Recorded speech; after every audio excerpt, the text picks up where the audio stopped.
Madam Alice, Alice Glo po, Alice Glo. Ako po si Alice Glo.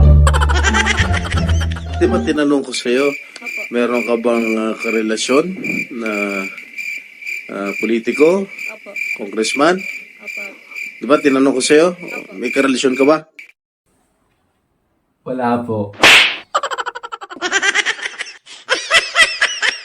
Mayor, Wala rin po. sigurado ka? Medyo. Meron ka bang relasyon na mayor sa norte? Sa Norte po, Carly Norte po, Your Honor. At itong mayor na ito ay kasosyo mo. Nagpapatakbo ng pogo mo. Your Honor, wala po akong pogo. Dati po, nagbibenta po ako ng itlog pogo. Well, whatever. Whatever. Kailan kayo nagkakilala ni Mayor? Hindi ko na po maalala, Your Honor. Talaga? Talaga po. Kailan kayo nagkarelasyon? Wala po. Oh, talaga Opo, talaga po.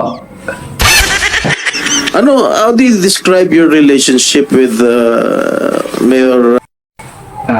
Your Honor, magkaibigan lang po. Kaibigan lang. Tinulungan ka ba ni Mayor o yung mga tao ni Mayor pang magtago para di agad mahanap ng mga otoridad? Minsan po, naglaro na po kami ng tagu-taguan. Ganon? Kailan ang birthday ni Mayor? Anong pakialam ko po sa birthday? Hindi po ako nagba-birthday eh. Mukhang yung magkakatabi kayo, mukhang mainit ang pagtitinginan ninyong dalawa, oh. Your Honor. Kaibigan lang po kami. Wala po kaming relasyon. Pero ikaw ang katabi. Wala na po kasing upuan nun, kaya dyan na ho ako umupo. Oh. Siyempre po, pag okasyon po, sabi nga nila, dumikit ka sa banga. Okasyon mo yan, ponsyahan. Para marami po ako makain. Ponsyahan. O, diba meron siya mga ginawang o pinagawang mga bulaklak para sa'yo?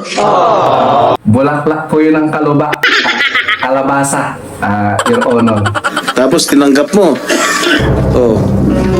Tama? Kasi po, mahilig po ako sa gulay, Your Honor. Sana all. Artista ka nga, ano? Mas magaling ka pumarte sa amin ni Bong Revilla.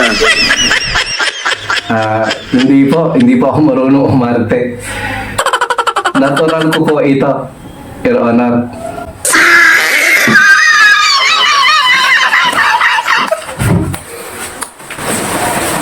Patang! Buhat po mo.